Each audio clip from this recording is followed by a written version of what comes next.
Hello everybody. Well, I thought I'd do a quick little video about a quick little knife. So this will be a short one, so stay with me. Mostly I'm gonna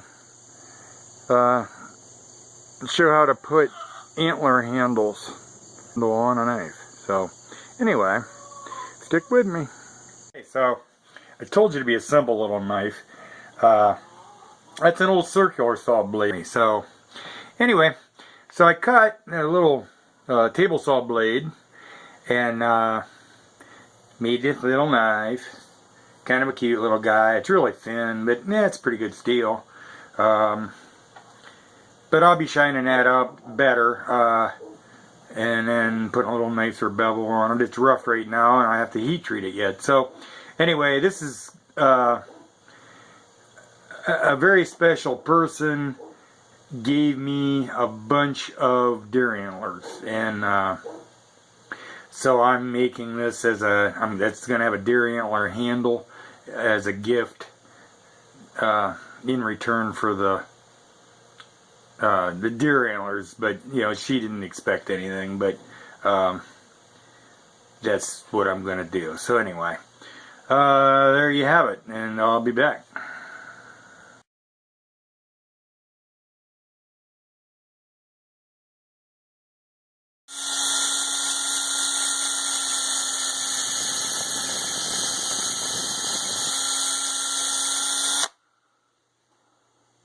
So I'm going to make a guard for on the blade in front of the bone handle. So I started out kind of the same way as I drilled the handle. Series of holes, and then I'm kind of working with a chisel to connect the holes. It's just such a small little slot that I gotta make. I can't really do it with an angle grinder or anything, but we'll see what happens here. I'll work on it here for a minute. And it's also too thin. It's only what is it, 730 seconds or something, so I can't even use a file in there. All my files are too thick, but we'll figure something out here. This old screwdriver with the handle busted off of it that I've kind of used as a punch, whatever, and I sharpened the edge up a little bit, and it kind of popped right through the holes. See if you can see this here. Where are we? There it is. So anyway, it kind of connected the holes and made a slot. Now we got to clean that all up real good. Now I'll be back.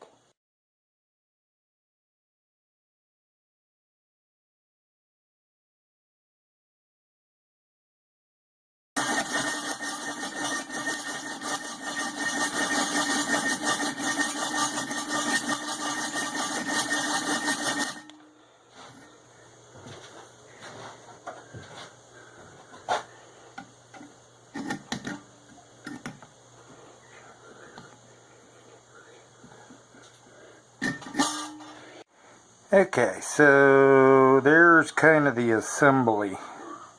And we'll burn that into that handle yet.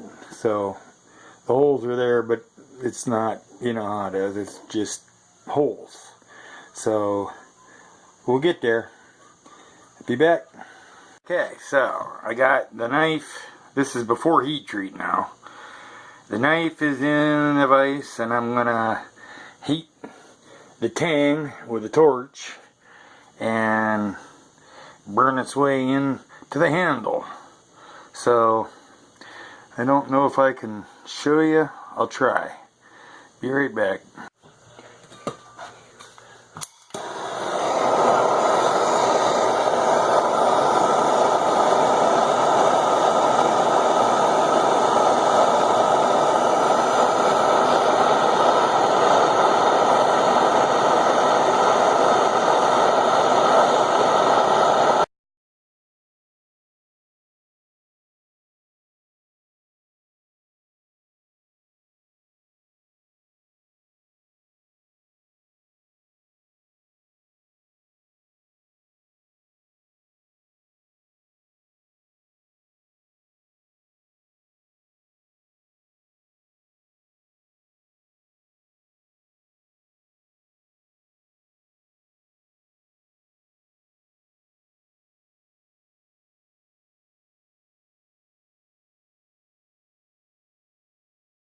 So there it is sitting together.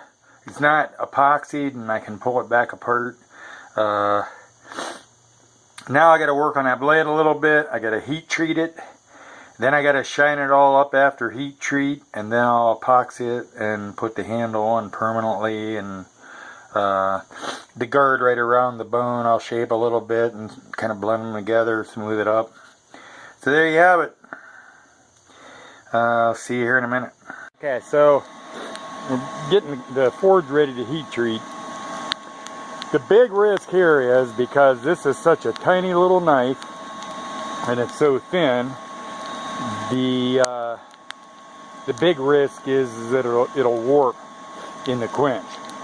So what's important is to get it all in the oil so that it all cools at the same rate, and that helps stop it from warping. So we can hope. I'll be back when these coals are a little closer ready.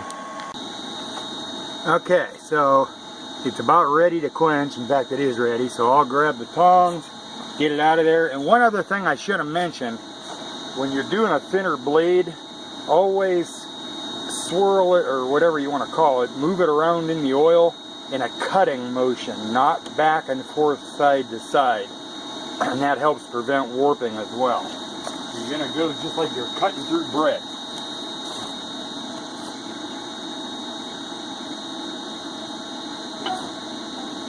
Alright, here we go.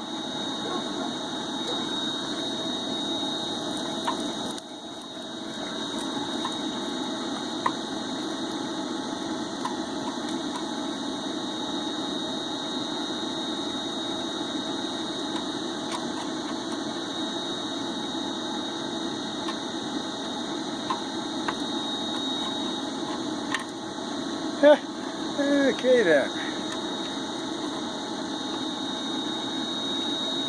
Alright, there it is. Hopefully you can see that. Hopefully you saw that. And now we got a lot of work to shine it up and make it pretty again. So I'll let it finish cooling down. It didn't warp. That's a good thing. Alright. Stay with me. I'll be with you in a minute. While that blade finishes cooling from the heat treat, and it's about done, but I went in the house and scrubbed the antler with some Dawn dish soap and an old toothbrush. And I didn't really think it made that much difference, that it improved it much, but when I kind of look at the before and after, it did. And now I'm going to wipe a little bit of light stain, wood stain on that antler, just to give it a little bit of a glow and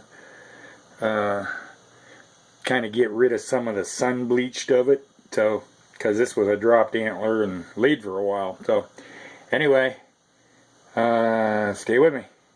The next step here is just to promote marital bliss.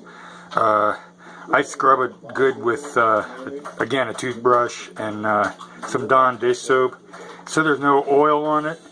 And then it's going to go in the oven at 400 degrees to temper it for, I usually do an hour, but this thin of a blade, probably 40 minutes or so. Stick with me. All the oil's scrubbed off there, so we won't get any smoke in the house from the oven. And next we're gonna put it in this. The oven's been preheating at 400, so I'm gonna put it in the oven and be back in a half hour. So while the blade's been tempering, I stained the antler with a early American Minwax stain, wiped it off real good, and then I used this clear Rust-Oleum, it's a semi-gloss finish, to seal everything up.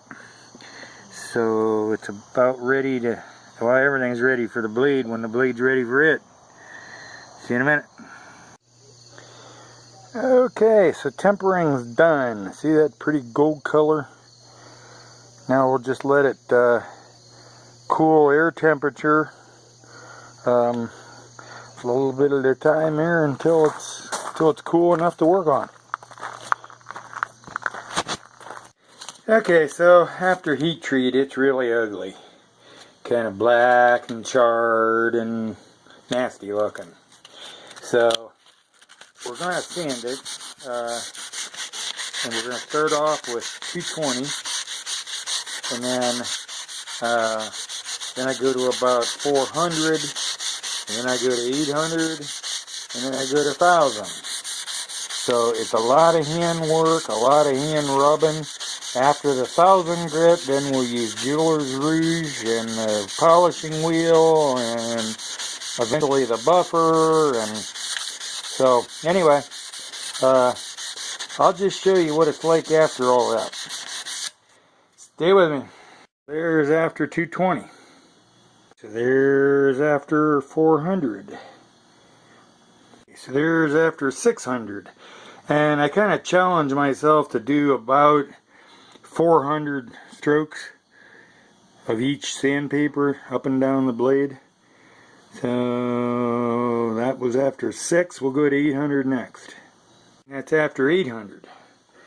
And it's getting kind of hot from friction, which is kind of good, because what I like to do is melt the jeweler's rouge on there from the heat of the blade. So anyway, I'll be back after 1,000. Okay, so there's after 1,000, and now what I do before I do go to the jeweler's rouge, I'll go to 1,000 wet. So I'll be back after that. So that was 1,000 wet, and if you see the water has turned black, that tells me that I'm still removing some material.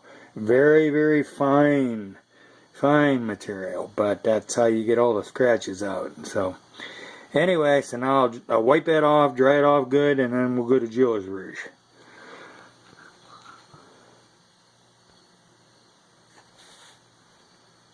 There's black jeweler's rouge applied on there. That's the coarsest. So I'll be back. Here's after the coarse, and it looks like it actually dulled it a little bit, but it's because it leaves a residue on there, kind of like a wax. I don't worry about taking all that off.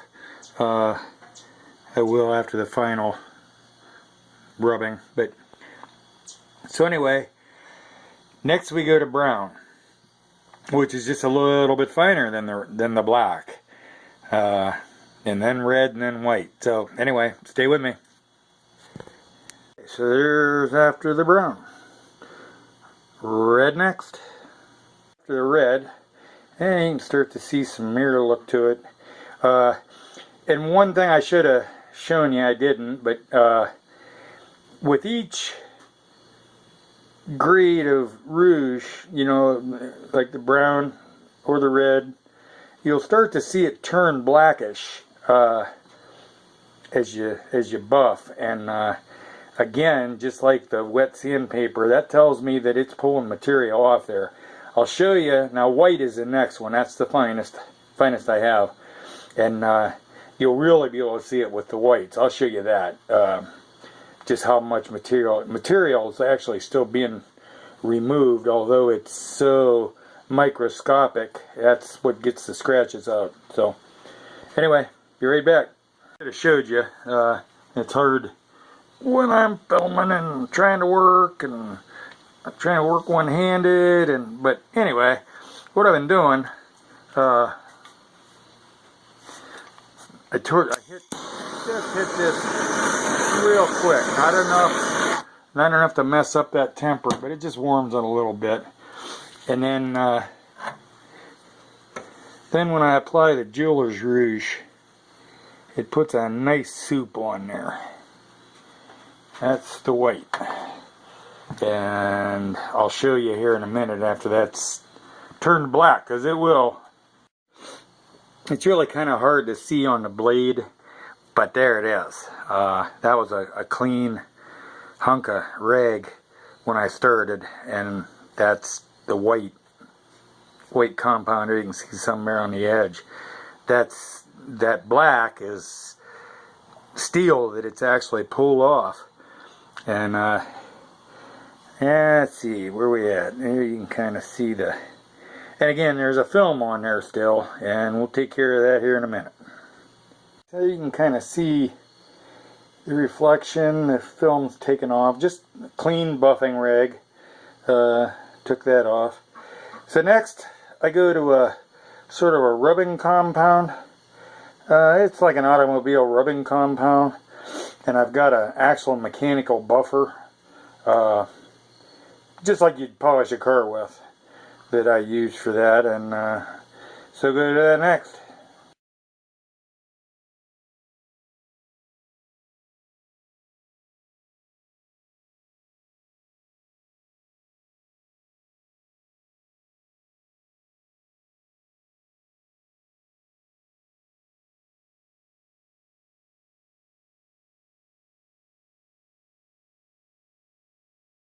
So next we go to the finishing wax, and that'll be it.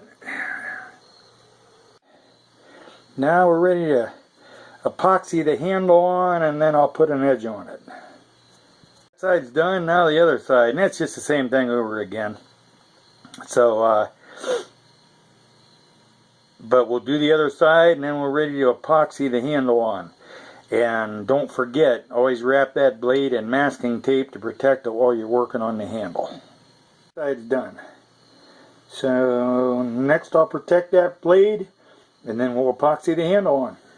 I use 20-minute epoxy, so I don't have to go crazy hurrying. But anyway, mix it good, and then I'm going to need my hands, so I'll be back in a minute. So like I said, it's 20-minute epoxy. So I'm going to let that sit about an hour to be safe, and then I'll come back and we'll just do a little bit of shaping here around the guard and the horn, and then we'll put an edge on it, and it's ready for my daughter Emily. So if you're going to make knives, if you don't invest in anything else, invest in one of these. They're all over eBay. Pro angle sharpening gauge. If you just search knife sharpeners, they'll pop up. They're like 20 bucks. And there's $90 ones that are fancier. I don't think they do anything better than this. It's just, man, it puts a nice edge on, and it's well worth it. So I'm going to set you over here now.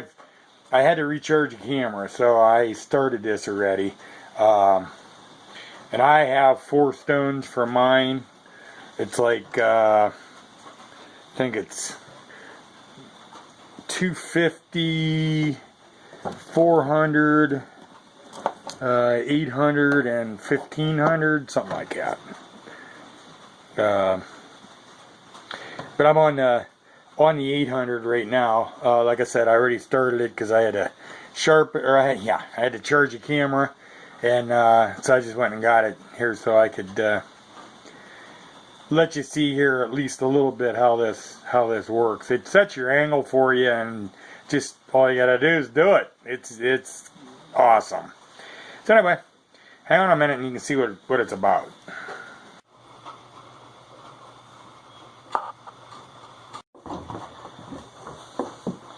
Okay, so you change your stones here. It's just a spring-loaded deal.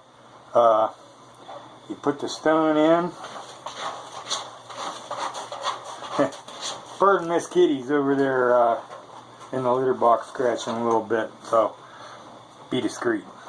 So anyway, this is really all there is to it. You're just honing that edge that, you know, your stone's on an arm that keeps your angle exactly right the whole length of the blade, and you're just honing it with different honing stones is all it amounts to. But the angle is perfect all the time.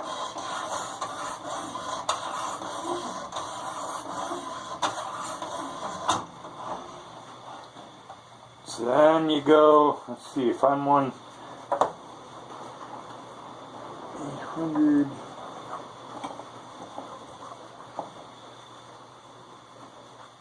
$600 and $800. I think I'm going to 800 here.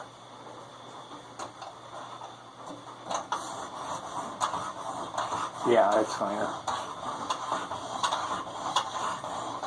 Basically, by the time you get to the 1500 stone, you got a polished edge. I mean, it's just shiny and sharp and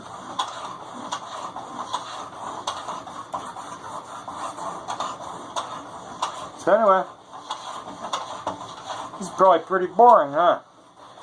So I'll go finish it up and then I'll show you the end product. Okay, so there it is. Hopefully my daughter Emily is going to love it.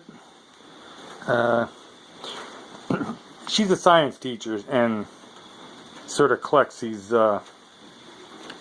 deer antlers throughout the year. Kids bring them in to show, and so anyway, she needed a home for them and I gave them one. There you have it. Thanks for watching the videos.